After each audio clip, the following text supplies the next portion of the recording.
How to write a resume. ഇതാണ് നമ്മുടെ ഇന്നത്തെ വീഡിയോ. ഇത് ന്യൂലി പാസ് ഔട്ട് ആയിട്ടുള്ള നേഴ്സസിനെ ഫോക്കസ് ചെയ്താണ്. എന്തെല്ലാം ഇൻഫർമേഷൻസ് ആണ് നമ്മളൊരു റെസ്യൂമേയിൽ ഉൾക്കൊള്ളിക്കേണ്ടത്, അല്ലെങ്കിൽ എന്തെല്ലാം ഇൻഫർമേഷൻസ് ആണ് അതിനകത്ത് പാടില്ലാത്തത്, ഏതാണ് റൈറ്റ് ഫോമാറ്റ്, എങ്ങനെയാണ് അതൊരു കൺസൈസ് ഫോമിൽ പെർഫെക്റ്റ് ആയിട്ട് അല്ലെങ്കിൽ അട്രാക്റ്റീവ് ആയിട്ട് നമ്മൾ ഒരു CV അല്ലെങ്കിൽ റെസ്യൂമെ പ്രിപ്പയർ ചെയ്യുന്നത് എന്നതിനെക്കുറിച്ചാണ് നമ്മുടെ ഇന്നത്തെ വീഡിയോ. ഇതിലൂടെ നിങ്ങൾക്ക് പെർഫെക്റ്റ് ആയിട്ട് ഐഡിയൽ ആയിട്ടുള്ള ഒരു റെസ്യൂമെ പ്രിപ്പയർ ചെയ്യാൻ സാധിക്കും.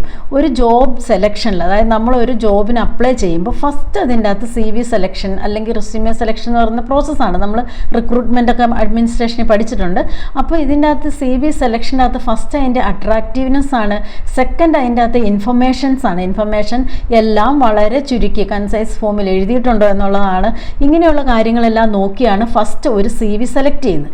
നമ്മളെ ഇൻ്റർവ്യൂവിന് വിളിച്ചാൽ മാത്രമേ നമുക്ക് നമ്മുടെ പെർഫോമൻസ് അവരെ കാണിക്കാൻ സാധിക്കുകയുള്ളൂ. അതിനു മുമ്പ് നമുക്ക് വേണ്ടി സംസാരിക്കുന്നത് റെസ്യൂമെയാണ് അല്ലെങ്കിൽ CV ആണ്. സോ അത് വളരെ പെർഫെക്റ്റ് ആയിട്ട് അട്രാക്റ്റീവായിട്ട് നമ്മൾ പ്രിപ്പയർ ചെയ്യണം.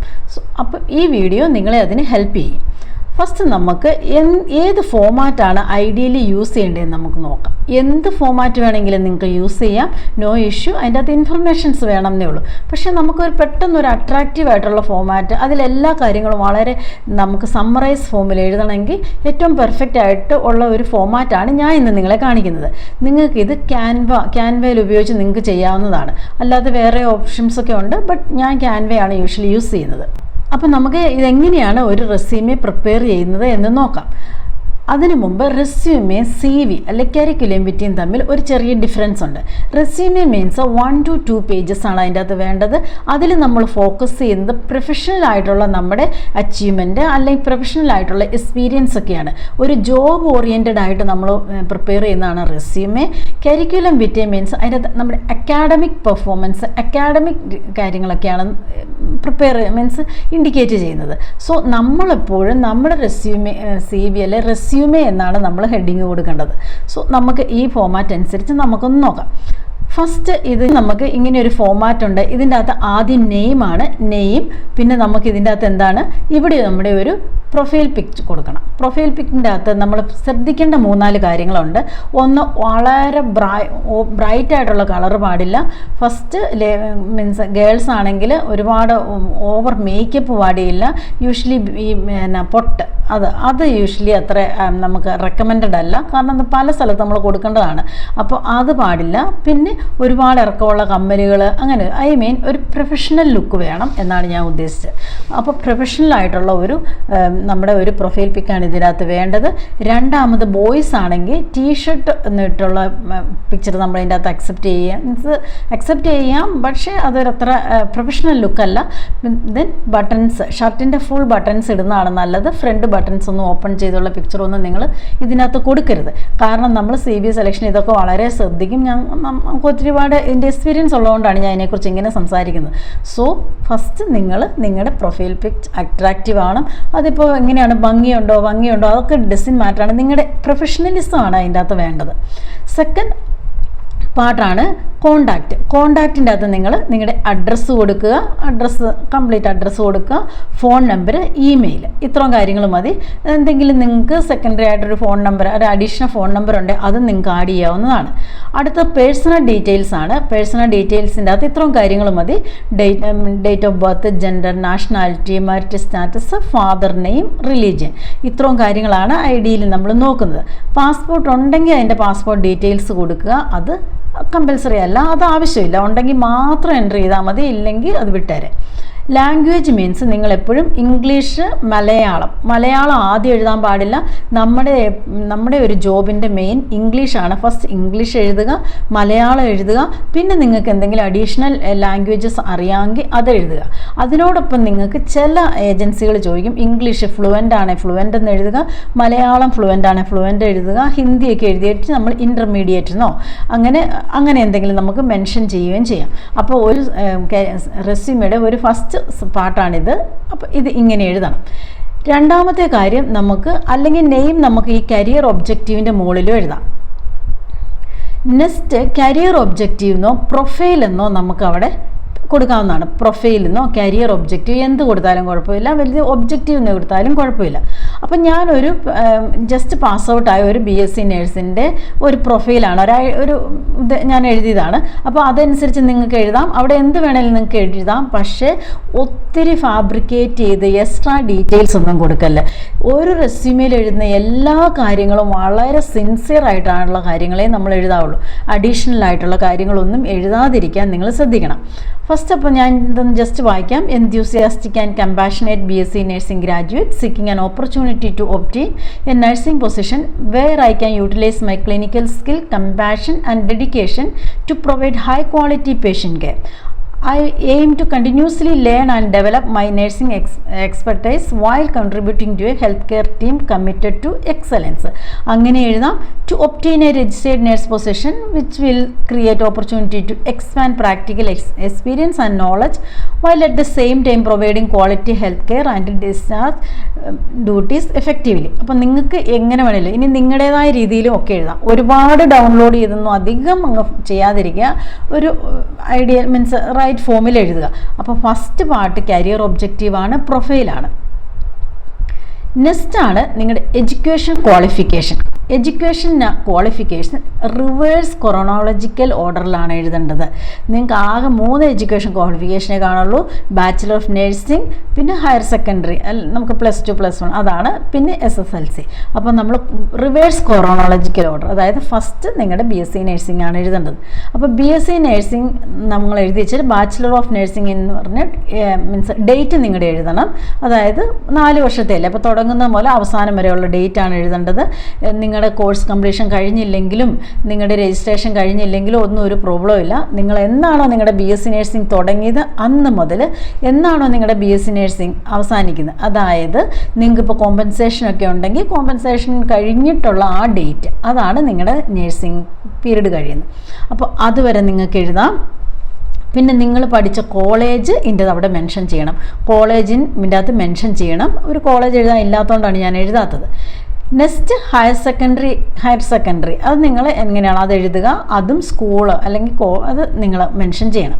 ദെൻ SLC ഏത് ഇയർ ആണെന്ന് എഴുതണം, അതിനും പഠിച്ച ഇൻസ്റ്റിറ്റ്യൂട്ട് എഴുതണം. ഇത്രയും കാര്യങ്ങൾ ഇവിടെ എഴുതണം. അടുത്തത് നിങ്ങൾ എഴുതുന്ന വർക്ക് എക്സ്പീരിയൻസ് എന്ന് പറഞ്ഞ് നമ്മുടെ സ്റ്റുഡൻസ് എഴുതുന്ന അങ്ങോട്ടുണ്ട്. വർക്ക് എക്സ്പീരിയൻസ്, നിങ്ങൾക്ക് വർക്ക് എക്സ്പീരിയൻസ് ഇല്ല, നിങ്ങൾ ഫ്രഷായിട്ട് മീൻസ് വർക്ക് എക്സ്പീരിയൻസ് എന്ന് പറഞ്ഞാൽ എന്താണ്, നിങ്ങൾ വൺസ് കോഴ്സ് കംപ്ലീറ്റ് ചെയ്തതിന് ശേഷം നിങ്ങൾ വർക്ക് ചെയ്യുന്നതിനെയാണ് വർക്ക് എക്സ്പീരിയൻസ് എന്ന് പറയുന്നത്. അല്ലാതെ BSc സിലബസിൻ്റെ തന്നെ ഇതുമായിട്ട് നിങ്ങൾ ഇത്ര അവേഴ്സ് ക്ലിനിക്കൽ അവേഴ്സ് ഉണ്ട്, അല്ലെങ്കിൽ നിങ്ങൾക്ക് ഓൺകോളജി പോസ്റ്റിംഗ് ഉണ്ട്, കാർഡിയാക് പോസ്റ്റിംഗ് ഉണ്ട്, ബേൺ യൂണിറ്റ് പോസ്റ്റിംഗ് ഉണ്ട്, അതൊന്നും നിങ്ങളുടെ വർക്ക് എക്സ്പീരിയൻസ് എന്ന് പറഞ്ഞ് ഇവിടെ എഴുതരുത്. ഞാനിത് പറയാൻ കാരണം എനിക്കിങ്ങനെ കുറേ CV കിട്ടുന്നത് കൊണ്ടാണ്. അപ്പോൾ ഇതൊന്നൊക്കെ നമ്മൾ വീണ്ടും റിവേഴ്സ് ചെയ്ത് എഴുതിപ്പിച്ചിട്ടാണ് നമ്മൾ എവിടെയെങ്കിലും ജോബിനൊക്കെ കൊടുക്കാൻ സാധിക്കത്തുള്ളൂ. സോ നമ്മൾ വർക്ക് എക്സ്പീരിയൻസ് എന്ന് പറയുന്ന ഒരു പാർട്ട് നിങ്ങൾക്ക് വേണ്ട, നിങ്ങൾക്കില്ല. അത് നിങ്ങളുടെ സിലബസിലുള്ള കാര്യങ്ങളാണ്. അപ്പോൾ സിലബസിൽ ഓൾറെഡി BSc നഴ്സിങ്ങിൻ്റെ സിലബസ് നമുക്കറിയാം. നെക്സ്റ്റ് സ്കില്ലാണ്. സ്കിൽസ് നിങ്ങൾ എഴുതണം. സ്കിൽസിൻ്റെ അകത്ത് ഇച്ചിരി ഡീറ്റെയിൽ ആയിട്ട് എഴുതിയാലും കുഴപ്പമില്ല, പക്ഷേ 2 പേജിൽ നിൽക്കണം. സ്കിൽസ് ഞാൻ ജസ്റ്റ് പറഞ്ഞിട്ട് അതിൻ്റെ ഡീറ്റെയിൽ എന്നതാണ് എന്ന് ഞാൻ ജസ്റ്റ് ഒന്ന് പറയാം. ഫസ്റ്റ് പേഷ്യൻറ്റ് സെൻറ്റേർഡ് കെയർ ആണ്. പേഷ്യൻറ്റ് സെൻറ്റേർഡ് കെയർ അതിൻ്റെ അകത്ത് എന്തൊക്കെ വേണമെന്ന് നിങ്ങൾ ഇവിടെ എഴുതിയില്ലെങ്കിലും കുഴപ്പമില്ല, എഴുതിയാലും കുഴപ്പമില്ല.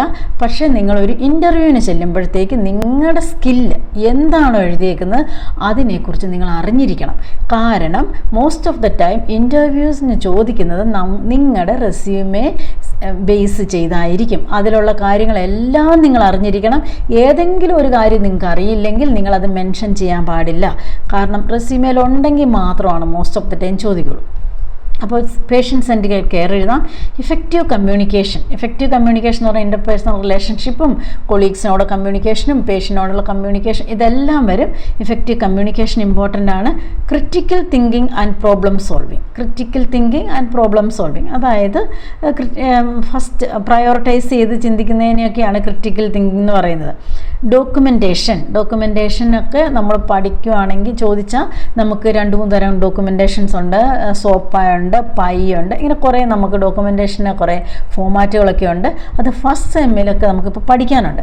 അപ്പോൾ ഡോക്യുമെൻറ്റേഷൻ എന്ന് പറയുമ്പോൾ ഞങ്ങൾ ഇങ്ങനെ എഴുതി അങ്ങനെ എഴുതിയെന്നല്ല, ഏത് ഫോമാറ്റാണെന്ന് ഏതെങ്കിലും ഒരു ടൂള് നിങ്ങൾ അറിഞ്ഞിരിക്കണം. Then team work and collaboration, adaptability and stress management. അപ്പോൾ അഡാപ്റ്റബിലിറ്റി എന്ന് പറഞ്ഞാൽ എന്താണെന്ന് നിങ്ങൾ അറിയണം. അതായത് പുതിയ ഏത് സിറ്റുവേഷനും ഏത് വാർഡിലിട്ടാലും നമ്മളതായിട്ട് അഡ്ജസ്റ്റ് ചെയ്യും. സ്ട്രെസ്സ്, എന്ത് സ്ട്രെസ്സ് വന്നാലും നമ്മളത് കോപ്പപ്പ് ചെയ്യും. ഇങ്ങനെയുള്ള കാര്യങ്ങളൊക്കെയാണ് ഇതിൻ്റെ അകത്ത് പറയുന്നത്. അപ്പോൾ സ്കില്ല് ഞാനൊന്ന് ജസ്റ്റ് ഒന്ന് എഴുതിയേക്കുന്നതാണ്. നിങ്ങൾക്ക് ഇതിൽ കൂടുതൽ സ്കില്ല് എഴുതാം, ഒത്തിരി കുറഞ്ഞു പോകാതിരിക്കുന്നതാണ്. അത് ഇത് ഏറ്റവും കുറവാണ് ഞാൻ എഴുതിയേക്കുന്നത്. ഒരുപാട് കൂടുതൽ സ്കില്ല് എഴുതിയിട്ട് അതിനെക്കുറിച്ച് ചോദിക്കുമ്പോൾ ഒന്നും അറിയത്തില്ലെങ്കിൽ അപ്പോൾ തന്നെ CV റിജക്റ്റ് ആവും, അല്ലെങ്കിൽ ഇൻ്റർവ്യൂവിന് റിജക്റ്റ് ആവും. നിങ്ങൾ ഇൻ്റർവ്യൂവിന് റിജക്റ്റ് ആകാനുള്ള മെയിൻ കാരണം എന്താണെന്ന് ചോദിച്ചിട്ടുണ്ടെങ്കിൽ നമ്മുടെ റെസ്യൂമേലുള്ള കാര്യങ്ങൾ അറിയത്തില്ലാത്തതാണ്. അപ്പോൾ how to attend an interview എന്ന് പറഞ്ഞ് ഞാനൊരു വീഡിയോ അപ്ലോഡ് ചെയ്യുന്നുണ്ട്. നിങ്ങൾക്ക് അത് എങ്ങനെയാണ് ഒരു ഇൻ്റർവ്യൂ ഫസ്റ്റ് ടൈം അപ്പിയർ ചെയ്യേണ്ടതെന്ന് നിങ്ങൾക്ക് അത് നോക്കാവുന്നതാണ്. പിന്നെ നിങ്ങൾ എഴുതേണ്ട റെഫറൻസ് ആണ്. റെഫറൻസിൻ്റെ അകത്ത് മോസ്റ്റ് ഓഫ് ദി ടൈം ഡോക്ടേഴ്സോ അല്ലെങ്കിൽ നമ്മുടെ ഹോസ്പിറ്റലിൻ്റെ അഡ്മിനിസ്ട്രേറ്ററോ ഒന്നും അല്ല നിങ്ങൾ എഴുതേണ്ടത്. നിങ്ങളുടെ പ്രിൻസിപ്പൾ, വൈസ് പ്രിൻസിപ്പൾ, നിങ്ങളുടെ ടീച്ചേഴ്സ്, ഇത് ആരെഴുതിയാലും കുഴപ്പമില്ല, ടീച്ചിങ്ങിനോടനുബന്ധിച്ചുള്ളതായിരിക്കണം. ഇനി ഏതെങ്കിലും നേഴ്സസ് ഇത് കാണുന്നുണ്ടോ, ഒരു വർഷത്തെ എക്സ്പീരിയൻസ് ആണെങ്കിൽ നിങ്ങൾ റെഫറൻസിൽ എഴുതുന്നത് നിങ്ങളുടെ ഡിപ്പാർട്ട്മെൻറ്റ് ഹെഡ് ഡോക്ടറല്ല, മെഡിക്കൽ ഡയറക്ടറല്ല, നേഴ്സിംഗ് സൂപ്രണ്ടൻ്റ് എഴുതുക, വാർഡ് ഇൻചാർജിൻ്റെ എഴുതുക. അതാര് സംഭവിച്ചാലും നിങ്ങൾ ടീം ലീഡറിൻ്റെ എഴുതുക, നോ ഇഷ്യൂ. പക്ഷേ നിങ്ങൾ ഒരിക്കലും ഡോക്ടേഴ്സിൻ്റെ നമുക്കൊരു നേഴ്സിംഗ് പ്രൊഫഷനിൽ അക്സെപ്റ്റഡ് അല്ല. എസ്പെഷ്യലി യൂറോപ്യൻ കൺട്രീസ്, ഔട്ട്സൈഡ് കൺട്രീസിൽ ഡോക്ടേഴ്സിൻ്റെ റെഫറൻസ് നേഴ്സസിന് അക്സെപ്റ്റ് ചെയ്യില്ല. ദെൻ ഡിക്ലറേഷൻ ഓഫ് മസ്റ്റായിട്ട് നിങ്ങൾ എഴുതണം. അത് എഴുതിയില്ലെങ്കിൽ നിങ്ങളുടെ CV വാലിഡ് അല്ല. മോസ്റ്റ് ഓഫ് ദ CV നമുക്ക് കിട്ടുന്ന ഇതില്ലാതെയാണ് നമ്മളത് അക്സെപ്റ്റ് ചെയ്യാറുമില്ല. ഇതിൻ്റെ അകത്ത് ഡിക്ലറേഷൻ ഇങ്ങനെ ഒരു ഫോമുണ്ട്, ഇനി വേറെ പല രീതിയിലുണ്ട്. ഇതാണ് ഇതിൻ്റെ മെയിൻ കണ്ടൻറ്റ്. പിന്നെ പ്ലേസ് ഡേറ്റ്, നിങ്ങളുടെ സിഗ്നേച്ചർ മസ്റ്റായിട്ട് നിങ്ങൾ ചെയ്തിരിക്കണം. അപ്പോൾ സ്കില്ലിനകത്ത് എന്തെല്ലാം കാര്യങ്ങളാണ് നമ്മൾ ഡീറ്റെയിൽ ആയിട്ട് എഴുതുന്നതെന്ന് ഞാൻ ജസ്റ്റ് ഒന്ന് പറയാം. ഫസ്റ്റ് നമ്മൾ പറഞ്ഞിരുന്നത് എന്താണ്, patient care. Patient care and communication, ഇതിൻ്റെ അകത്ത് എന്തൊക്കെയാണ് വേണ്ടത്? ആക്റ്റീവ് ലിസണിങ് ഉണ്ട്, എഫക്റ്റീവ് പേഷ്യൻ്റ് കമ്മ്യൂണിക്കേഷൻ, അതായത് പേഷ്യനോട് നന്നായിട്ട് കമ്മ്യൂണിക്കേറ്റ് ചെയ്യും, active listening, empathy, emotional support, health educations, then cultural sensitivity. അത് ഓരോരുത്തരുടെ കൾച്ചറൽ ബാക്ക്ഗ്രൗണ്ട് അനുസരിച്ച് ബിഹേവ് ചെയ്യും. ഇതെല്ലാം പേഷ്യൻ്റ് സെൻറ്റേർഡ് കെയർ ആണ് വേണ്ടത്. ഹെൽത്ത് എഡ്യൂക്കേഷനും പേഷ്യൻ്റ് സെൻറ്റേർഡ് ആയിട്ടാണ്. അതായത് ഒരു എക്സാമ്പിൾ ഞാൻ പറയുവാണ്, നമ്മളിപ്പോൾ ഒരു ഹെൽത്ത് എഡ്യൂക്കേഷൻ കൊടുക്കുകയാണ്, ന്യൂട്രീഷൻ, ഹൈ പ്രോട്ടീൻ ഡയറ്റിനെ കുറിച്ച് നമ്മളൊരു കൊടുക്കുമ്പോൾ നമ്മൾ ആ പേഷ്യൻറ്റിൻ്റെ ബാക്ക്ഗ്രൗണ്ട് അറിയണം, വെജാണോ നോൺ വെജാണോ. അപ്പോൾ അത് ബേസ് ചെയ്ത് വേണം health education. Generalised health education അല്ല, ഇതിനെയാണ് പേഷ്യൻ്റ് സെൻറ്റേർഡ് കെയർ എന്ന് പറയുന്നത്. അടുത്തത് critical thinking and problem solving ആണ്. ക്രിറ്റിക്കൽ തിങ്കിങ് എന്ന് പറഞ്ഞാൽ ക്വിക്ക് ഡിസിഷൻ മേക്കിംഗ് ആണ്. അത് പെട്ടെന്നൊരു കാര്യം ചെയ്യണം, അല്ലെങ്കിൽ നമ്മൾ എന്തെങ്കിലും ഒരു ഹോസ്പിറ്റലിൽ വന്നാൽ നമ്മൾ പെട്ടെന്നായിട്ട് ചെയ്തുകൊണ്ടിരിക്കുന്നത് മാറി പെട്ടെന്ന് ആക്ട് ചെയ്യാനുള്ള കപ്പാസിറ്റി. പിന്നെ എന്തെങ്കിലും പേഷ്യൻ്റ് ചേഞ്ചസ് വന്നിട്ടുണ്ടെങ്കിൽ പെട്ടെന്ന് തിരിച്ചറിയാം. അതായത് വൈറ്റൽ സയൻസിൽ വരുന്ന ചേഞ്ചസ്, ഏർലി വാർണിംഗ് സയൻസ്, ഇതൊക്കെ പെട്ടെന്ന് തിരിച്ചറിയാനുള്ള കഴിവ്. Then prioritise your task. ഇതെല്ലാം ക്രിട്ടിക്കൽ തിങ്കിങ്ങിൻ്റെ അകത്തും പ്രോബ്ലം സോൾവിങ്ങിൻ്റെ അകത്തും വരുന്നതാണ്. Critical thinking, problem solving almost ഒന്നിച്ചു പോകുന്നതാണ്. അടുത്തതാണ് ഡോക്യുമെൻറ്റേഷൻ. ഡോക്യുമെൻറ്റേഷൻ്റെ അകത്ത് നിങ്ങൾക്ക് ഏതെങ്കിലും ഒരു ടൂൾ പറഞ്ഞിരിക്കണമെന്ന്, സോപ്പ്, പൈ, ഒരുപാട് ടൂൾസ് ഉണ്ട്, ഒത്തിരി എല്ലാം 3-4 ഉണ്ട്. അതനുസരിച്ച് നിങ്ങൾ ഏതെങ്കിലും ഒരു ഡോക്യുമെൻ്റ് ടൂൾ നിങ്ങൾ അറിഞ്ഞിരിക്കുക. അതിൻ്റെ അകത്ത് എന്താണ്, സോപ്പയൊക്കെയാണ് സബ്ജക്റ്റീവ്, ഒബ്ജക്റ്റീവ്, അത് നമ്മുടെ ഈ നഴ്സിംഗ് പ്രോസസ്സ് തന്നെ ആ ഒരു പേരൊക്കെ ഇട്ട് വിളിക്കുന്നതാണ്. ദെൻ ഇലക്ട്രോണിക് ചാർട്ടിങ്, ഏതെങ്കിലും നിങ്ങൾ കോളേജിനോടനുബന്ധിച്ചുള്ളതാണെങ്കിൽ അത് നിങ്ങൾ എഴുതാവുന്നതാണ്. ഇലക്ട്രോണിക് ചാർട്ടിങ് എന്നൊക്കെ നമ്മൾ മോസ്റ്റ് ഓഫ് ദ ഹോസ്പിറ്റലുകൾ, എസ്റ്റാബ്ലിഷ് ഹോസ്പിറ്റലിൽ ഫയലല്ല, ഇലക്ട്രോണിക്കാണ് most of the things use ചെയ്യുന്നത്.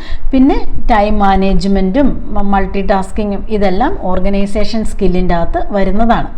ദെൻ ടീം വർക്ക് ആൻഡ് കൊളാബറേഷൻ്റെ അകത്ത് വരുന്നതാണ് എന്താണ്, effectively work with multi disciplinary team. ആ പേടൊക്കെയാണ് നമ്മൾ യൂസ് ചെയ്യുന്നത്. Multi disciplinary team means doctor, nurse, pharmacist. ഒരു ഹോസ്പിറ്റലിൽ നമ്മുടെ ഒരു പേഷ്യൻ്റ് കെയറിനോട് അനുബന്ധിച്ച് വരുന്ന എല്ലാവരും ആ ടീമിൽ വരുന്നതാണ്. Effective communication or work effectively with the multi disciplinary team എന്നാണ് നിങ്ങൾ പറയേണ്ടത്. പിന്നെ കോർഡിനേറ്റ് വിത്ത് അതർ ഡിപ്പാർട്ട്മെൻറ്റ്, പിന്നെ കോൺഫ്ലിക്റ്റ് റെസൊല്യൂഷൻ. അങ്ങനെ എന്തെങ്കിലുമൊക്കെ പ്രോബ്ലം ഉണ്ടെങ്കിൽ അത് കോൺഫ്ലിക്റ്റ് റെസൊല്യൂഷൻ, ഇങ്ങനെയുള്ള കാര്യങ്ങളൊക്കെ ടീം വർക്കിലും കൊളാബറേഷനിലും വരുന്നതാണ്. Next adaptability and stress management. Handling high pressure situations, അതായത് ക്രിട്ടിക്കൽ പേഷ്യൻറ്റിനെ മീൻസ് കെയർ ചെയ്യാൻ നോക്കുക, തന്നെ കെയർ ചെയ്യാനുള്ള കപ്പാസിറ്റി, ഇതൊക്കെ മാനേജിങ് ലോങ് ഷിഫ്റ്റൊക്കെ മാനേജ് ചെയ്യാനുള്ള ഇതുണ്ട്. പിന്നെ ഡിഫറെൻറ്റ് ഷിഫ്റ്റ് മാനേജ് ചെയ്യുക. ദെൻ ഫ്ലെക്സിബിളാണ്. ഏത് ഹെൽത്ത് കെയർ മീൻസ് വാർഡിലോ ഏതൊരു സ്പെഷ്യലൈസേഷനിലോ എവിടെ ഇട്ടാലും വളരെ ഫ്ലെക്സിബിളായിട്ടും അഡാപ്റ്റബിളായിട്ടും നിങ്ങൾക്ക് വർക്ക് ചെയ്യാൻ സാധിക്കാം. ഇതൊക്കെയാണ് ആ സ്കില്ലിൻ്റെ അണ്ടറിൽ വരുന്ന കാര്യങ്ങൾ. അപ്പം ഇതാണ് ഒരു ബയോഡാറ്റ അല്ലെങ്കിൽ റെസ്യൂമെ CV ഉണ്ടാക്കുന്നതിൻ്റെ ഒരു ഐഡിയൽ ആയിട്ടുള്ള ഫോമാറ്റ്. ഇത് ഫ്രഷേഴ്സിന് വേണ്ടിയിട്ടുള്ളതാണ്, എക്സ്പീരിയൻസ് ഉള്ളവർക്ക് വേണ്ടിയിട്ടുള്ളതല്ല. എക്സ്പീരിയൻസിന് വേണ്ടിയിട്ടുള്ളവർക്ക് വേറെ രീതിയിൽ ഇച്ചിലൂടെയൊക്കെ നമ്മൾ മോഡിഫൈ ചെയ്ത് എഴുതണം. നിങ്ങൾക്ക് അതിൻ്റെ അകത്ത് സ്കില്ലിൻ്റെ അകത്തൊക്കെ എക്സ്ട്രാ ആഡ് ചെയ്യാനുണ്ട്. വർക്ക് എക്സ്പീരിയൻസ് എഴുതുന്ന രീതിക്കൊക്കെ കുറച്ച് വ്യത്യാസങ്ങൾ വേണം. എന്നാലേ പെട്ടെന്ന് നമ്മൾ റെസ്യൂമെ നമുക്കൊരു അട്രാക്റ്റീവ് ആവുള്ളൂ, അല്ലെങ്കിൽ നമ്മൾ പെട്ടെന്ന് സെലക്ട് ചെയ്യുള്ളൂ. അപ്പോൾ ഇത്രയും കാര്യങ്ങളാണ് ഇന്നത്തെ വീഡിയോയിലുള്ളത്. ഇപ്പോൾ ഈ വീഡിയോ നിങ്ങൾക്ക് ഉപകാരപ്രദമായി എന്ന് നിങ്ങൾക്ക് തോന്നുവാണെങ്കിൽ just like and share my video, and same time just please subscribe also. Thank you.